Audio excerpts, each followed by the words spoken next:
Hi, my name is Sarah, and this is my testimony of how Jesus healed me and made me new.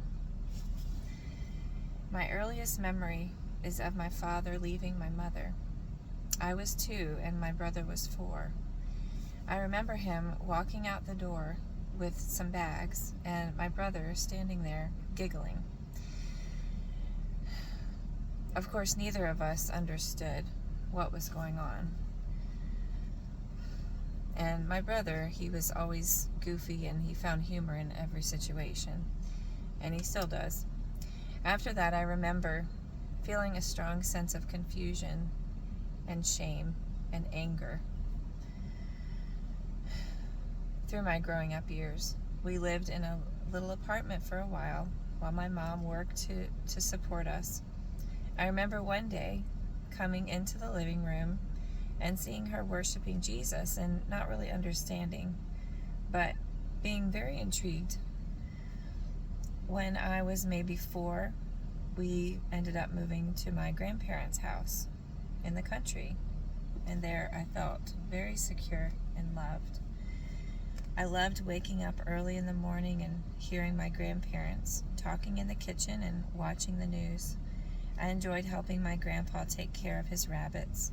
He was a champion rabbit breeder, and he had hundreds of them. What I didn't know then was that this home that I loved so much would one day become mine. After living there for a year or so, my mom remarried. My stepfather was a very kind and godly man. He always tried to take time for me and show me love, but I was never able to truly let him in. I always kind of pushed him away. I know now that I was deeply confused and angry and hurt by my father leaving us, and that's why I couldn't let my stepfather in the way that I needed him to be. As I grew up, I had a pretty normal childhood, but things changed dramatically when my mom became good friends with a lady that had just began attending our church. She had 2 sons and a daughter, and we used to spend a lot of time with them.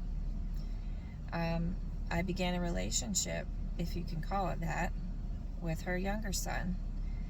And when we were at her house, we began getting pretty close and being allowed to spend way too much time alone. I didn't want to, but one day he pushed me into having sex with him. I wasn't even 14 years old yet. That day, I felt like all of my innocence and purity had just been thrown in the trash. I felt completely worthless and disgusting. After about 2 to 3 months, I found out that I was pregnant. I couldn't even tell my mom. She had to find out from a doctor because all I could tell her was that I had missed my period. I felt so dirty and shameful and disgusted with myself. All my life, I knew and I had been taught that saving myself for marriage was God's best for me, but I was searching for love and thought that this was the way to get it. I know now that I was trying to fill up that place that only Jesus can fill. After attending high school, for about 4 months, my parents sent me to a home for unwed mothers. I was so angry. I did not want to go. I told them, this is a time when I need my family the most. Why are you sending me there? At first, I didn't like it, but after a few weeks, I actually really enjoyed it. I made a few friends and really liked the routine that they put us in there. All this time, my parents were praying that I'd make the decision to give up my baby for adoption. But I was determined that me and my boyfriend were going to get married and raise this baby ourselves. But God had other plans. One day, they took all of us to Walmart. They said, okay, your job is to figure out what you need for your baby and how much it will cost. Immediately, it was as if a light bulb went off in my mind, and I realized that there was no way that me, a 14-year-old girl, and my 15-year-old boyfriend could possibly take care of a baby. I knew right then I would be giving her up for adoption. So a day or two later, when I talked to my boyfriend on the phone and told him I didn't think we should keep the baby, he hung up on me, but later agreed with me after he had some time to think about it. Part of what this home offered was helping you find a family to place your baby with. So my boyfriend and I looked through albums that hopeful adoptive parents had made, and we chose a family together. When the day came that my daughter was born, it was so hard to say goodbye to her. I remember crying and crying. I went home after that, after a couple days, and I remember feeling like part of me had died. I cried every night for a long time. My mom would come and lay with me and cry with me. That was probably the hardest time of my life. That was in April of my freshman year of high school. And that fall, when I returned to school, I had so much confusion and anger and shame, even more so than before. I just ended up becoming very rebellious after that. I made friends with the party kids at school, and all I wanted to do was get drunk and high and party and all the stuff that goes along with that. I tried every possible drug that I could just to escape reality.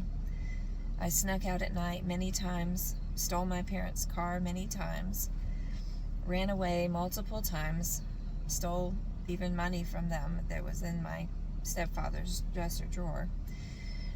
One day, when my parents found me after I had run away again, I got into the car and said, "Where are we going?" And my stepfather said, "Tennessee."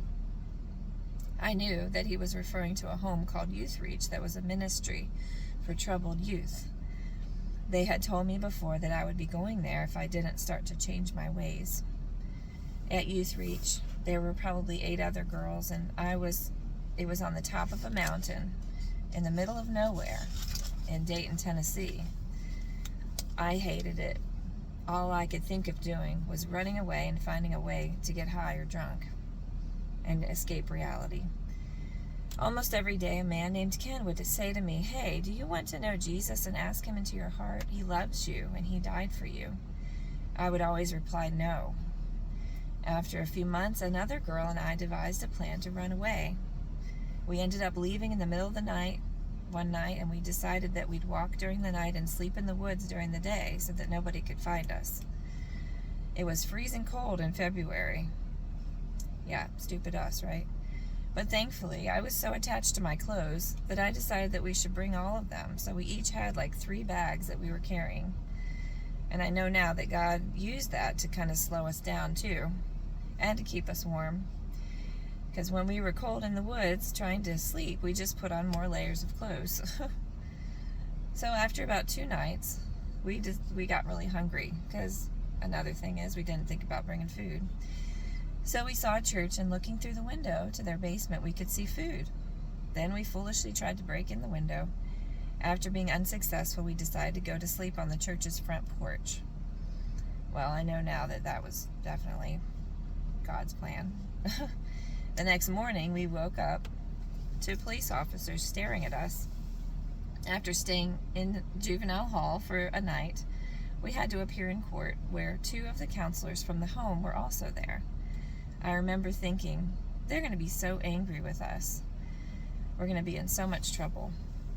But when I looked at them, they were just smiling and so happy to see us. At that moment, I know that God began softening and changing my heart. And when we went back to the home with them, I prayed with Ken to receive Jesus as my Savior. From that point on, it was as if blinders had been removed from my eyes. I saw everything differently. I was so in love with Jesus. He came and filled up and satisfied that place deep inside that I had been trying to fill with so many other things. He gave me his peace, his love, and his joy. He gave me such a love for others that I ended up giving away a lot of my favorite things to the girls in the home. All I wanted to do was bless others and show love to them like Jesus had shown to me. Since the home was on the top of a mountain, most days I would go to a place that you could see out and get a really good view on the edge of the mountain. I remember talking to God and feeling like I was finally alive. Like before, I was just existing. But now I felt like I truly had been born again, and I could see and feel the Lord's presence all around me. He was so real to me. It was such an amazing time. After about a month or two, I went back home.